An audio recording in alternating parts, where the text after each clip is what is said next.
विघ्नहर्ता श्री गणेश, श्री गणेश, श्री गणेश। भ्राता, मायासुर की इस मायावी नगरी में हम तीनों को ही भिन्न भिन्न दृश्य दिखाई पड़ रहे हैं। मुझे कीचड़ दिखाई दे रहा है, मूषक जी को खाई और तुम्हें खंडहर। और ये भिन्न दृश्य देखे नहीं जा रहे हैं भैया, अपितु दिखाए जा रहे हैं। हमें भ्रमित किया जा रहा है भैया। ये अवश्य उस दुष्ट मायासुर की माया का प्रभाव है। तब तो हमें शीघ्र यहाँ आगे बढ़कर इस स्थान में प्रवेश करना चाहिए गणेश। हाँ भैया, आइए। मुझे क्यों उन नुकीले पाषाण शिलाओं पर छलांग लगाने के लिए विवश कर रहे हैं प्रभु? मूषक जी, आप आ रहे हैं ना हमारे साथ? प्रभु, आप दोनों आगे बढ़िए। कदाचित वो असुर यहाँ से भागने का प्रयास करेगा, तो मैं यहाँ स्थित रहकर उसकी निगरानी करता रहूंगा प्रभु। उचित है, किंतु आप सचेत और सावधान रहिएगा मूषक जी। जी प्रभु, धन्यवाद।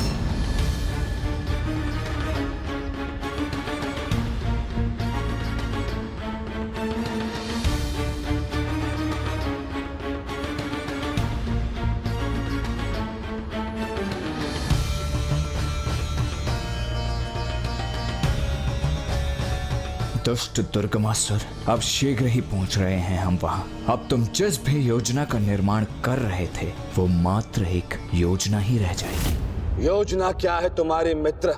करना क्या चाहते हो तुम? युद्ध करना चाहता हूं मैं। उस देवी आदि शक्ति को पराजित करना चाहता हूं मैं।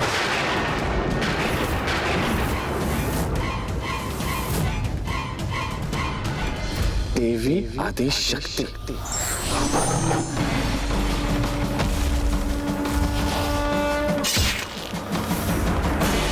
मित्र, प्रतीत होता है कि अब भी तुम माया के प्रभाव में हो, किंतु वह माया हमारी नहीं, अपितु किसी और की है। मायासुर, वो किसी की माया नहीं, ये मेरा दृढ़ निश्चय है। और उचित विचार करने के उपरांत मैं यहाँ तक पहुंचा। और यदि हम उचित समझ रहे हैं तो तुम उन देवी आदि शक्ति को पराजित करना चाहते हो जिनसे अतीत में तुमने हमारे प्राणों की रक्षा की थी। वो घटना तो स्मरण है ना तुम्हें मित्र?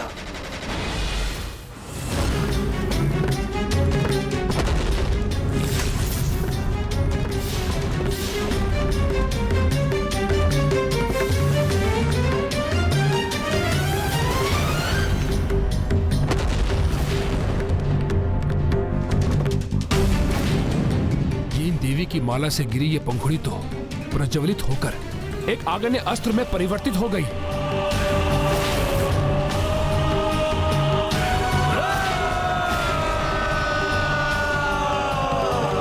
मायासुर, ये तो असीम माया के स्वामी मायासुर है।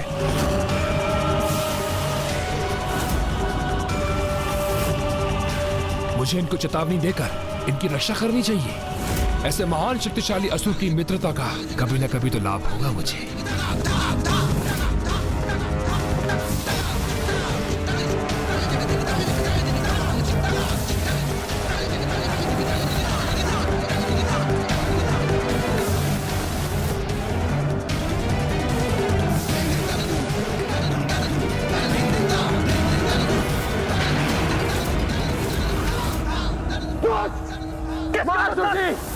अपनी माया का प्रभाव करने से पूर्व उन पुष्प की पंखुड़ी रूपी असुर को अवश्य देख लीजिए।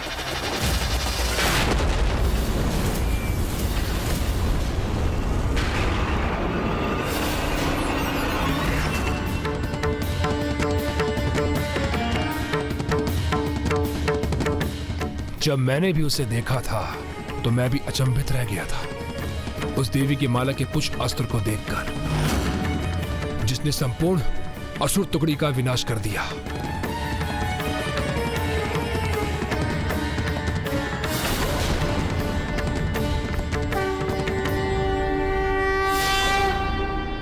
वह असुर महिषासुर का अंत करने जा रही है।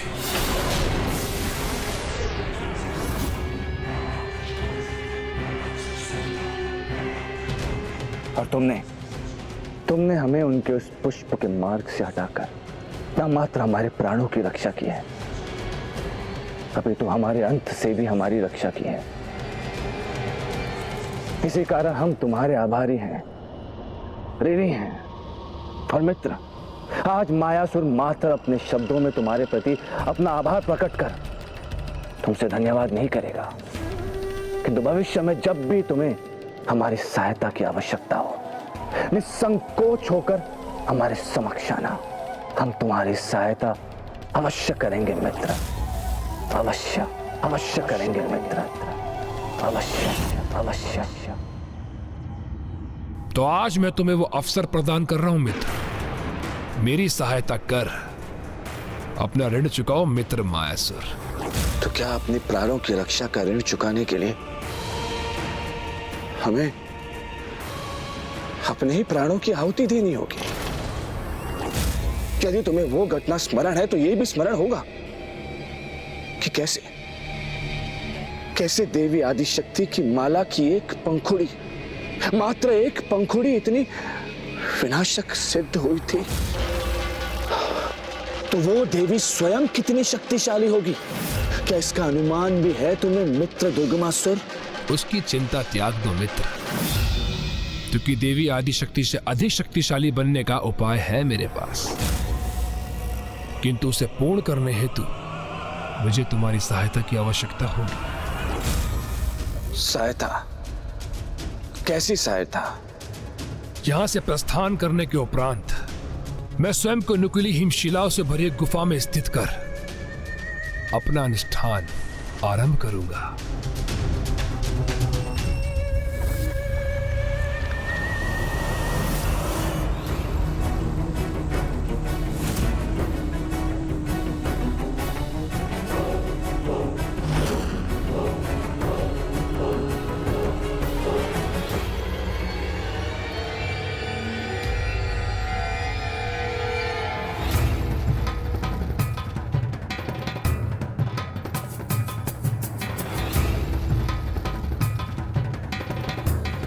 ओह, तो ये है मायासुर की माया। छलावे के मध्य छिपी ये सुंदर सी नगरी अब जाकर कहीं प्रकट हुई है। सत्य है, अद्भुत है मायासुर की माया भैया।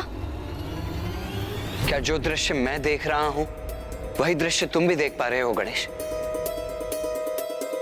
एक भव्य सुंदर स्थान, जैसे इस मायावी ने अपने ही स्वर्ग की रचना कर ली हो। हाँ भैया, स्वर्ग के समान वातावरण का अनुभव तो मैं भी कर रहा हूँ। दुर्लभ पुष्प और स्वतः गिरकर एकत्रित होने वाले फल और पुष्प है यहाँ।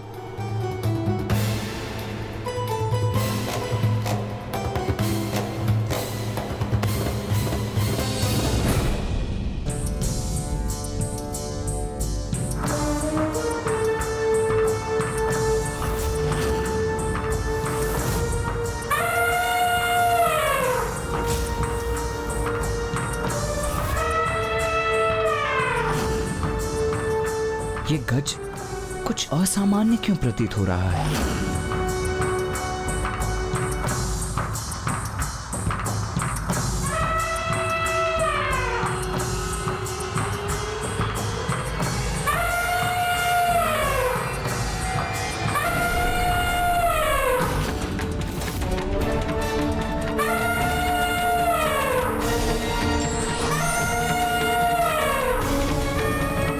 नहीं भैया, यदि इसका स्वभाव एक विक्षिप्त पशु के समान है तो हमें भी उसके अनुरूप ही व्यवहार करना चाहिए।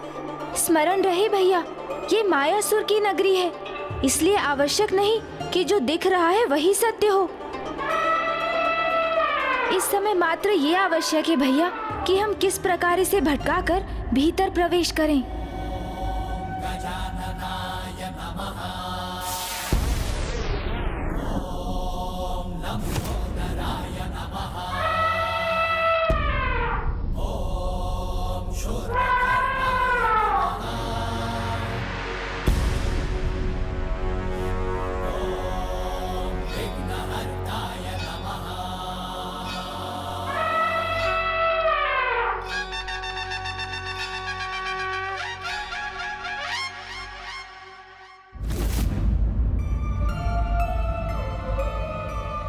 आइए भैया, अब तो ये अपनी ही क्रीड़ा में व्यस्त हो गया।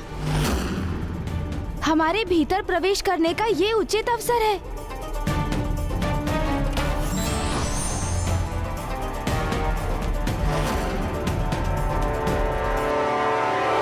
अवसर प्राप्त होते ही देवता, अन्यथा वह देवी आदि शक्ति अथवा उनके सहयोगी मुझ पर आक्रमण करने आएंगे और तब मुझे तुम्हारी सहायता की आवश्यकता होगी।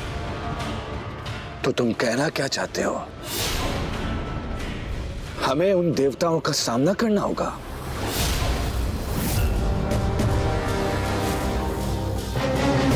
नहीं मायासुर, तुम्हें नागलोक के नागों को अपनी माया से प्रभावित कर मेरे निकट उस गुफा में लाना होगा। उन्हें मिट्टी का आहार कराकर उन्हें इस प्रकार जड़वत करना होगा कि वो नाग मेरे चारों तरफ ऐसे बिछ जाए, यदि कोई भी उस गुफा में प्रवेश करना चाहे तो नागों पर बिना पैर धरे मुझ तक पहुंच ना सके।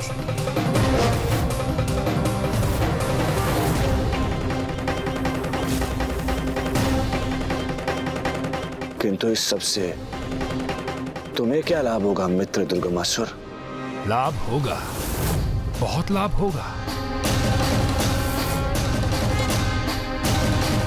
क्योंकि वो जड़ नाग अपने स्थान पर स्थित रहकर मेरा भेद्य कवच बनेंगे और उन निर्दोष नागों को कुचल कर, अन्यथा उनको अन्य क्षति पहुंचाकर न वो देवता आगे बढ़ सकेंगे और न वो देवी आदि शक्ति।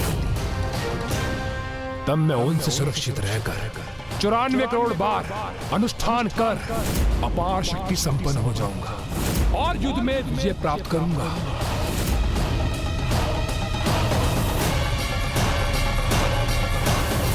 और तुम प्राप्त करोगे नागलोक का आधिपत्य।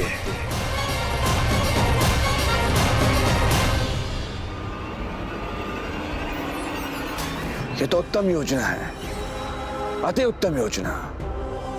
तो इसे पूर्ण करने के लिए कभी प्रस्थान करना होगा हमें मित्र। शुभ कार्य में विलंब कैसा मित्र? और हम असुर तो शुभ और अशुभ कार्य में विलंब नहीं करते।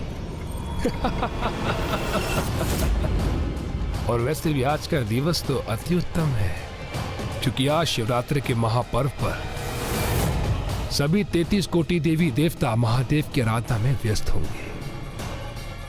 नागलोक का तो किसी को ध्यान भी नहीं होगा, इसलिए यथाशीघ्र प्रस्थान कर हमें अपना प्रयोजन सिद्ध करना होगा।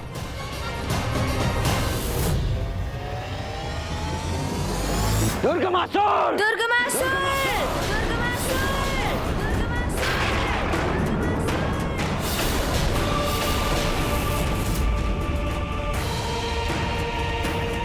पुनः क्षणिक विलंब हो गया भैया हमें।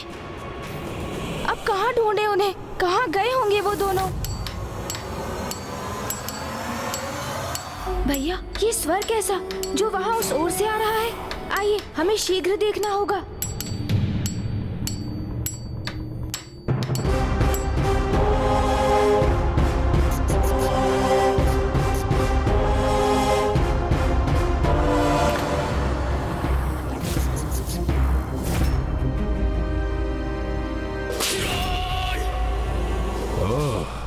तो उस गजमुख बालक ने अपना मूषक भेजा है मेरे पीछे, जो मुझे सूंघता हुआ यहां तक आ पहुंचा है। किंतु उसे ज्ञात करने का अवसर ही नहीं दूंगा मैं कि मैं कहां हूं।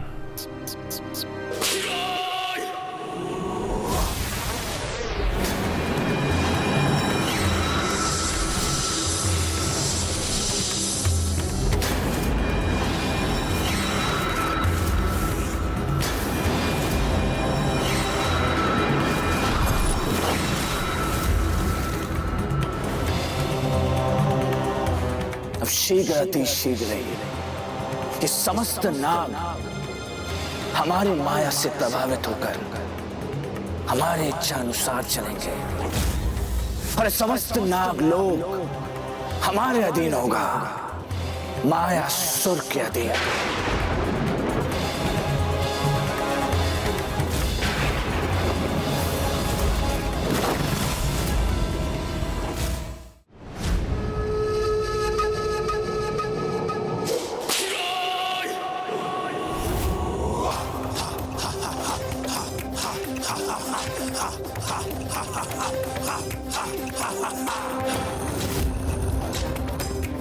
अब इसी गुफा में संपन्न होगी मेरी पूजा।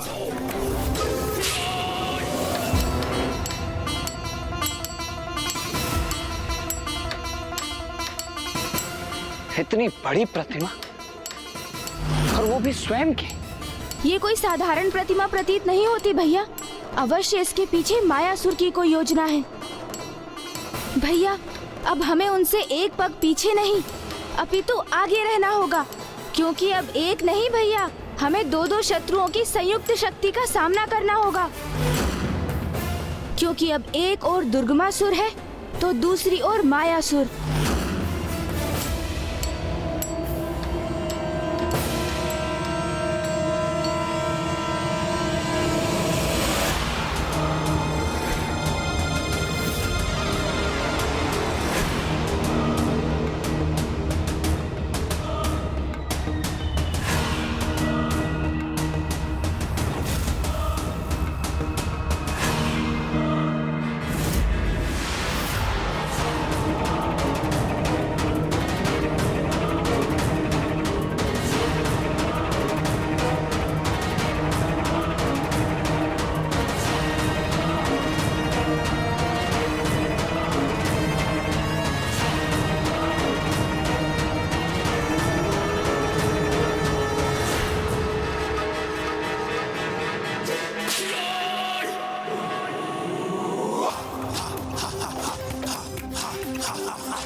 चौरानवे करोड़ बार अनुष्ठान कर अपार शक्ति संपन्न हो जाऊंगा और युद्ध में विजय प्राप्त करूंगा। इस बार मैं एक पग नहीं, अपितु दो पग आगे रहूंगा उनसे। इस बार कोई भी मूषक सोमकर ये ज्ञात नहीं कर सकेगा कि मैं कहां स्थित हूं।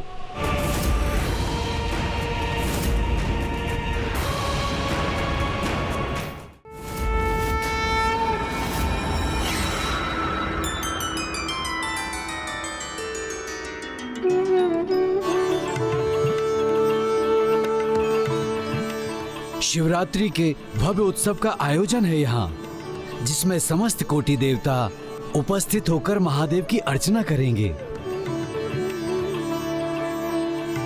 नागलोक के राजा शेषनाग जी और महारानी नागलक्ष्मी जी महादेव की विशेष पूजा का आरंभ कर रहे हैं।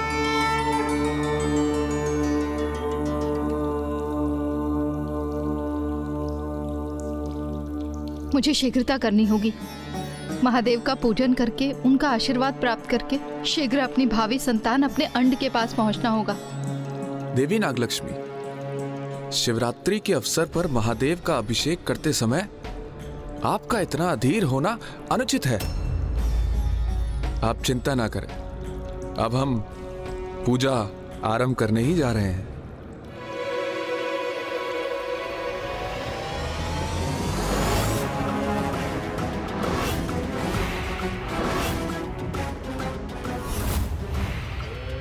नागो, हमारे आगमन के लिए तैयार हो जाओ, क्योंकि अब शीघ्र ही मायासुर की माया आरंभ होगी नागलोक में।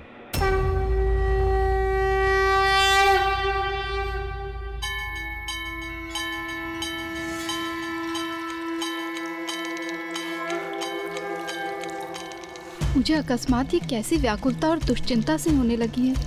मुझे शीघ्र अपने अंड को देखना होगा।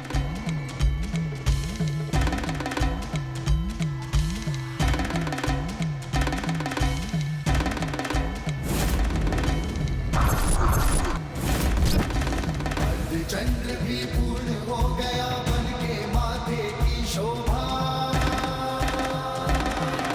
त्रिलोचन त्रिकाल की जग में लागे अलौकिक ये आभा, बंधन का विष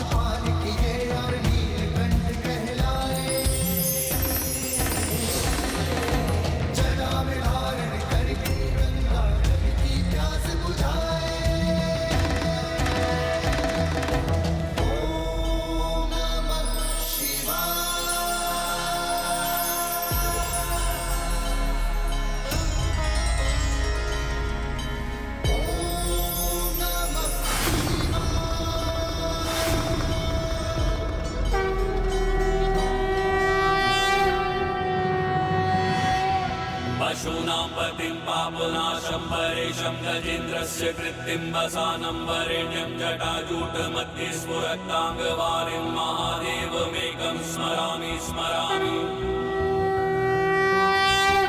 महेशं सुरेशं सुरारातिनाशं विभुं विश्वनाथं विभूत्यङ्गभूषं विरूपाक्षमिन्द्वं महिन्द त्रिनेत्रं सदानन्दमीडे प्रभुं पञ्चवक्त्रम्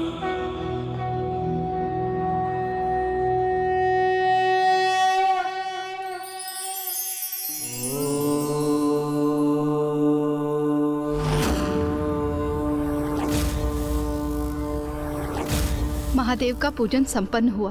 अब मैं शीघ्र अपने अंड के निकट लौटती हूँ।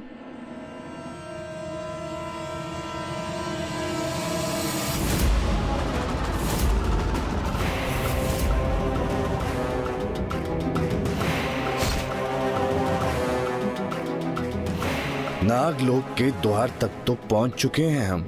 अब शीघ्र अतिशीघ्र ही नाग विहीन लोक बना देगा ये मायासुर इस नागलोक को। स्वार्थी और लोभी मनुष्य सदा अपने हित को साधने के लिए ही सज्जनों को ढूंढते रहते हैं। इसीलिए आवश्यकता है इन्हें उचित समय पर पहचान कर इनसे दूरी बना लेने की।